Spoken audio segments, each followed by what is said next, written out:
Friends, we have a message from Betway, the sports betting app that backs you to trust your hockey instincts. If you consider yourself an NHL expert, this is the app for you. If you think you know who's going to win games between the Senators and the Maple Leafs, and the Canadiens and the Jets, and the Flames, and the Oilers and the Canucks, I know I'm mentioning all of the Canadian teams. If that sounds like you should check out the You Lead, You Win offer from Betway. Betway will pay you out as a winner if a team leads 2-0 in any match involving a Canadian team with a $20 max stake. So head on over to Betway and bet your way. Must be 19 years or older to play, and please always play responsibly.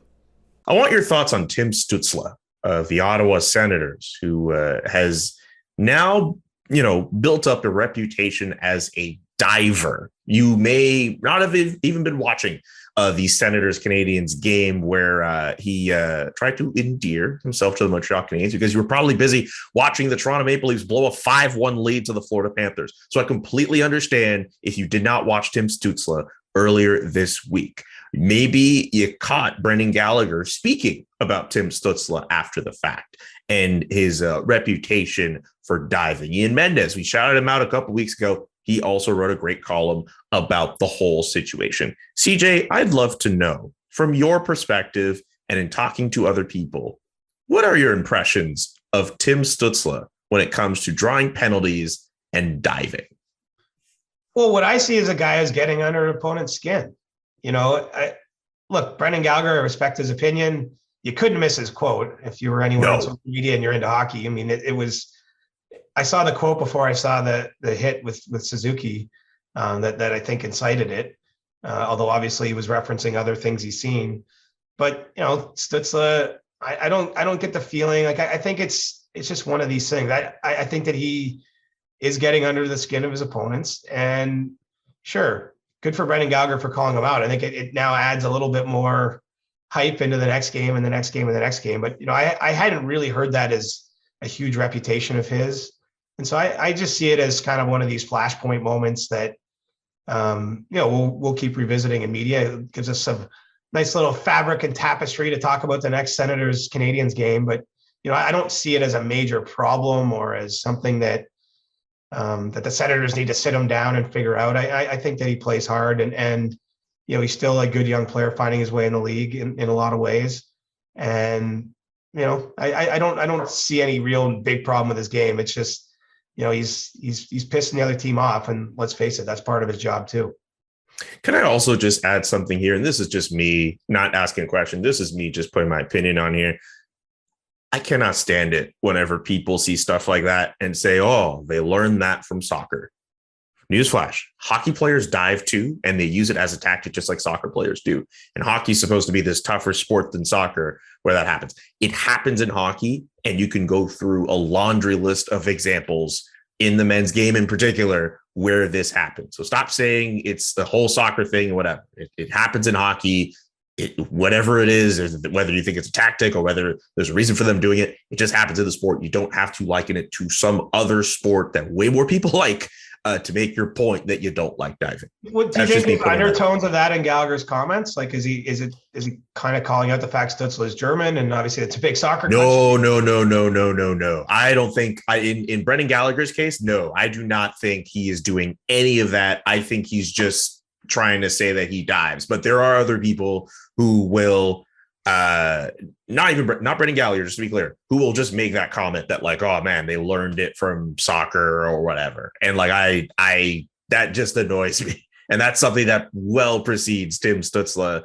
And that's something that's been around for years when it comes to hockey. I hate that opinion and I hate that thinking. And I think it's just stupid. But no, I don't think Brendan Gallagher was saying anything else beyond the fact that he thinks he essentially is a diver and he's had built up this reputation and dude needs to quote unquote smarten up in this regard. The NHL gives out diving fines, for players that are flagged for malicious dives. And to my knowledge, Stützle's never received one.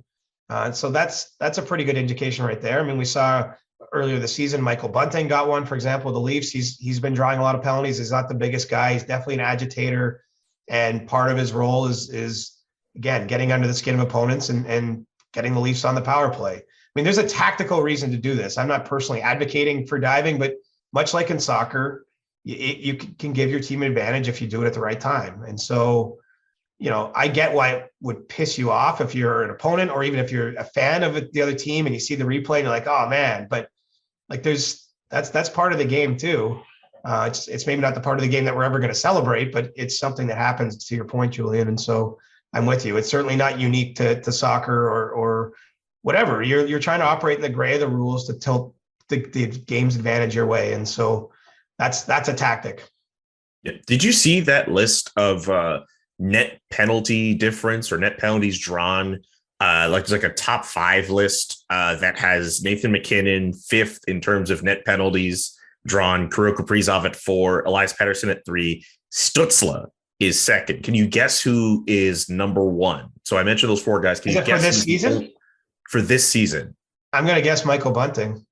It's not Michael Bunting. The only other guy who has drawn more penalties, or at least according to the chart in terms of net penalties, the only other guy who has drawn more than Tim Stützle is Connor McDavid. He's the only other guy who has drawn more.